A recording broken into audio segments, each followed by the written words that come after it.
Hey, what's going on, everybody? Welcome to a new series on my channel. It's called Laughable Literature, where we look at a piece of literature, whether it be like a news article, or it's basically any piece of nonfiction article or journal, stuff like that. And we're going to laugh at how stupid and bad it is. And this one made the rounds. Um, this is a Sports Illustrated article about about the Montreal Screwjob, specifically Bret Hart. Um, Here's my thing for the record. I don't follow Sports Illustrated. I don't really care about any of that stuff.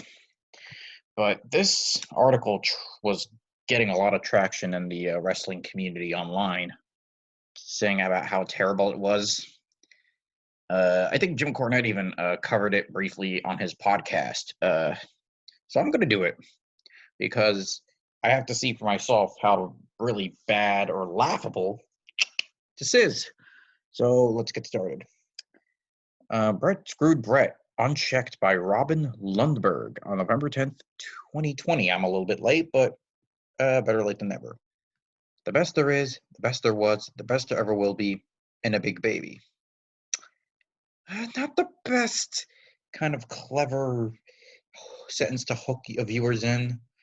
Uh, oh, and they got a little video of the Montreal Screwjob right there. Uh,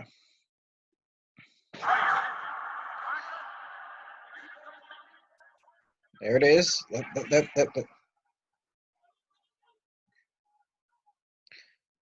Okay, the video stopped. I don't care. Another funny thing is that there are more tweets in this thing than there are paragraphs, apparently, but we'll get to that when we get to that.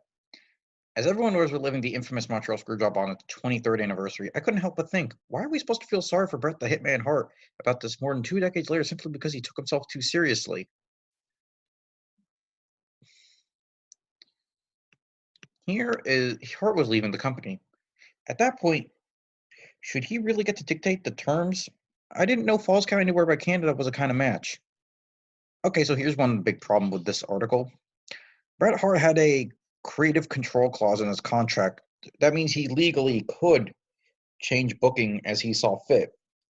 I mean, it's not great, but like, how do you miss out on this? Like, if you're going to cover the Montreal screw job, like they talked about this, like on the Dark Side of the Ring episode. By the way, Dark Side of the Ring's amazing. I would go recommend it in a heartbeat.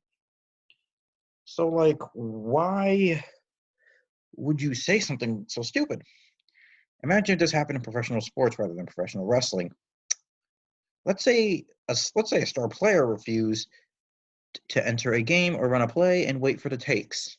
Ask Scottie Pippen. I don't know who that is, but people think about that 20 something years after the last dance. What? What? Oh my god.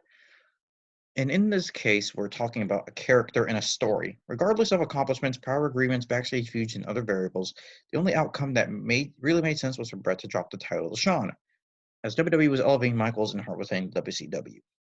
That might be the most logical thing he said in this whole thing. I'm not saying it was all handled in the most respectful fashion by Vince McMahon. Of course it wasn't, but he is Vince McMahon. Okay, does that mean he's excused from that type of shit? Well, I don't get what you're trying to say there. And as far as Shawn Michaels, Bret should have known not to lock him in the sharpshooter. He is the showstopper after all. That doesn't even make any sense. What the hell? This doesn't even make any sense. What is he even trying to say? However, ending aside, the real spit in the face here was from Hart in not conceding a loss. He refused to do his job. Look, I was a fan of the excellence of execution, and he will forever be an all-time great. Oh, yeah, you didn't sound like you were like literally just calling him a big baby at the beginning of this.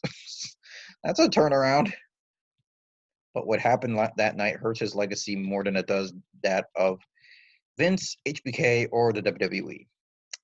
So after all these years, ultimately, what Mr. McMahon said was correct. Bret screwed Bret. Why is that tweet there? Like that's WWE. What does that have to? Oh,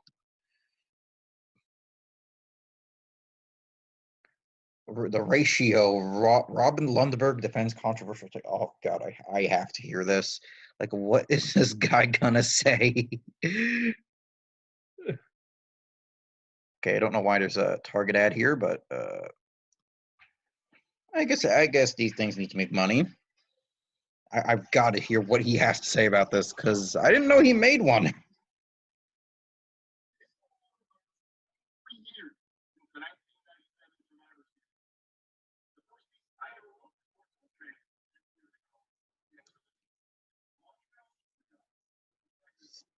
6 years?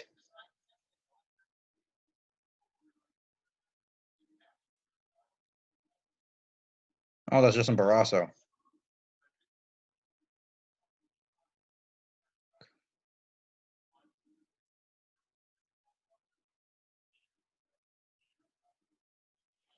That's that. No, wait. That's not what he was saying, though. That's like he. That's he was saying that Bret was being like an he was just making fun of Bret without any evidence. Like I'm all for like other opinions and shit, but like he didn't even give like another side of the story. Ugh, whatever.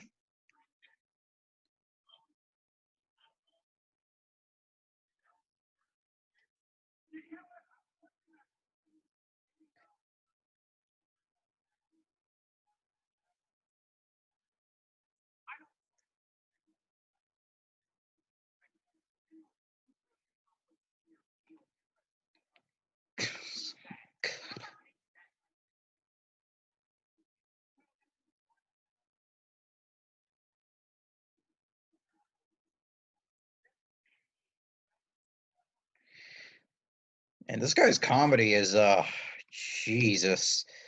This guy I think needs to get off the Dan Ninen school of comedy and kind of learn to write better articles is all I'm saying. Like a steel chair from wrestling fans. Oh my god.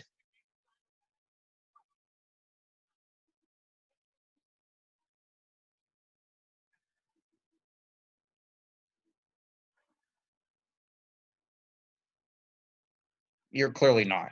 You're clearly not a historian at all.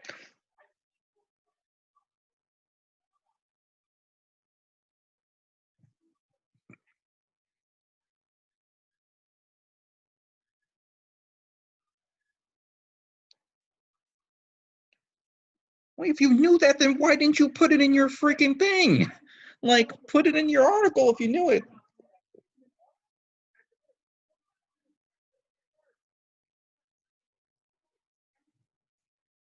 Bret Hart was like the least character person ever.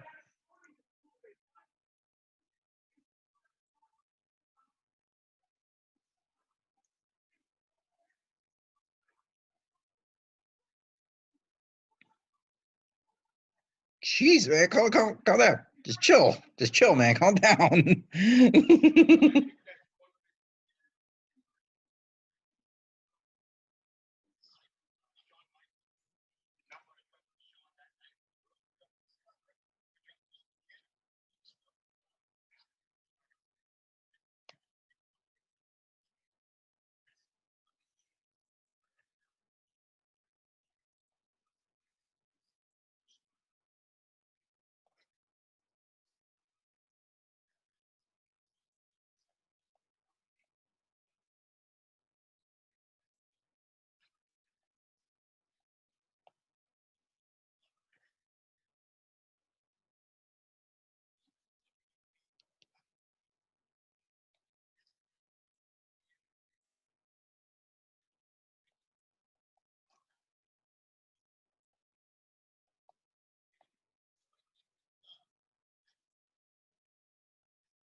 That is true. That is true.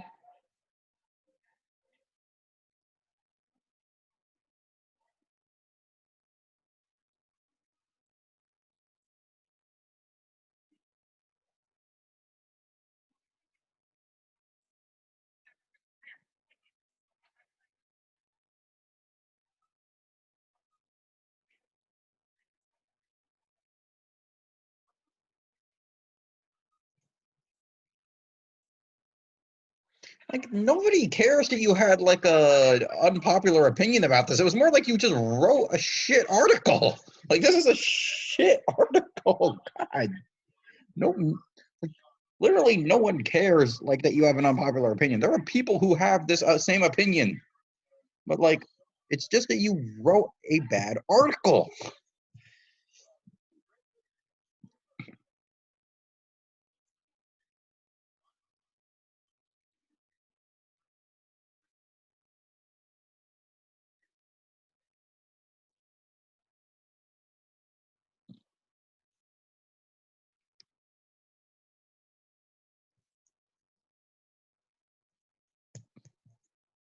I'm kind of surprised he still had that creative control since he couldn't. Vince couldn't actually honor the contract, but you know. God, why does it sound like you're yelling all the time?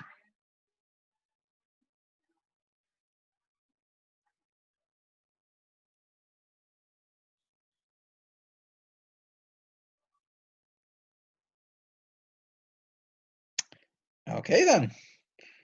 Uh, Jeez, that was a rough. I like look. Nobody was mad at this guy because he had an unpopular opinion. Like if he wanted to say like Bret was like not the sympathetic figure, that's fine. He could say that. But like I'd expect at least like a better researched written article, like with some little pieces of evidence of it. Like you, he knows the creative control is clearly a thing. Why not bring it up? Like I've always learned in school, like when you're writing an article like this, you're supposed to like do it to like as if you're writing for people who have no idea what you're talking about, so you can show off your knowledge. Like, and this guy says he's not a wrestling historian, but like at least do a bit more research on this. Like this is like one of those 5 paragraph essays you do in like when you're like in elementary or middle school. Like, come on, you gotta like put in the evidence and like make this look like a professional paper. Like, especially if you're gonna write for Sports Illustrated and not like a blog. But that is the first episode of Laughable Literature Down the Drain. And, or not down the drain, that makes it sound bad. That is the first episode of Laughable Literature in the books. That's better.